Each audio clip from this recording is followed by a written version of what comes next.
Once a primary once a primary once a primary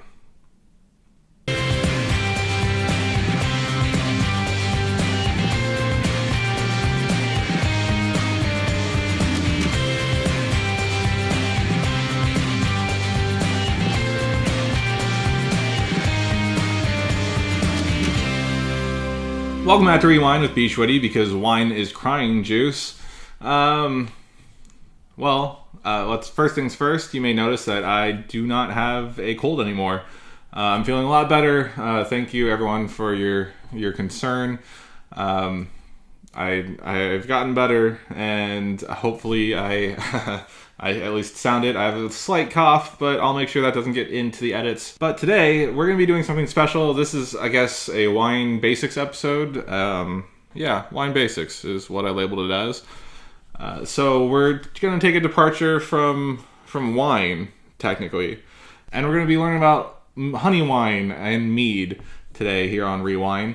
Because wine is in the name, we'll have to drink it. Oh darn. This topic was sent in by Alexi, which I appreciate because it helps me tailor my videos for you watching out there. Plus, I just happen to have an entire case of mead sitting on top of my fridge that I haven't tapped into in a long time. Pro tip, for anyone that has a som knife, waiter's friend or whatever you want to call it, but this kind of wine opener, there is a bottle opener located on the tip. Just go like that, and bada boom. Ooh, that's fun. So, as you know, wine is an alcoholic drink made by the fermentation of fruit or berries, which mead technically doesn't fall under, because mead is an alcoholic drink made from honey. This is Rogue Farms 19 Original Colonies mead brewed with jasmine. I got this from the Rogue garage sale many years ago, an entire case, like I said. And I thought it would be fun to use my Pauliner Stein to drink some mead today.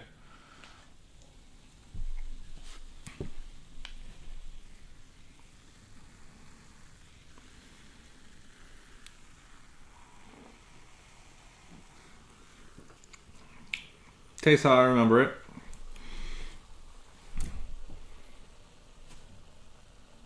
Different names for mead around the world include hydromel in France and honigwein in German. Again, sorry, Jay. Apparently this bottle is just higher than my Stein, so I'm not going to be able to pour it all out. And mead is claimed to predate both wine and beer in the history of alcohol. So, let's talk about the history of mead. Monks would keep bees back in their days of being monks and, religious-y things. And they used the bees to make candle wax. But being monks and not having, a lot, they would take the honey left over from their candle wax making and make mead out of it.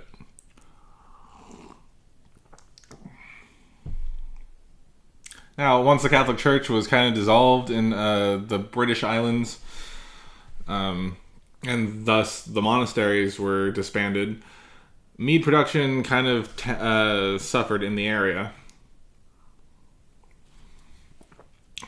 But now it's become popular again post-World War II, and has kind of come resurfaced with that whole microbrew thing that's been going on, as evidenced by the Rogue Farms mead. Larger companies have at time marketed a combination of wine and honey as mead, but it's not the same thing. Maybe that's where honey wine came from originally, but it's not the same thing. Grape mead is grape juice that was mixed with honey before fermentation, which is kind of interesting, just because well, that's going to give it a little extra alcohol, given that there's already sugar in grape juice. And I don't know. It's interesting. Here's the nitty gritty. The mead making process. Mead making process is kind of a combination between both winemaking and beer making. It starts off similar to winemaking. A must is created from the honey instead of the grapes, and winemaking Saccharomyces yeast is added to the fermentation to convert the sugar to alcohol. I don't even know if we've talked about proper fermentation. I vaguely remember talking about it during the Harvest blogs, but I know I haven't had like a actual wine basics episode on it, so maybe we'll do that down the line.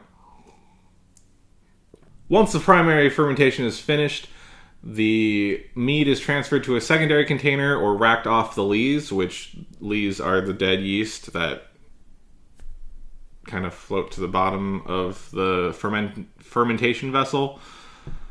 And this is referred to as secondary fermentation, which is very similar to what you call secondary fermentation in beer.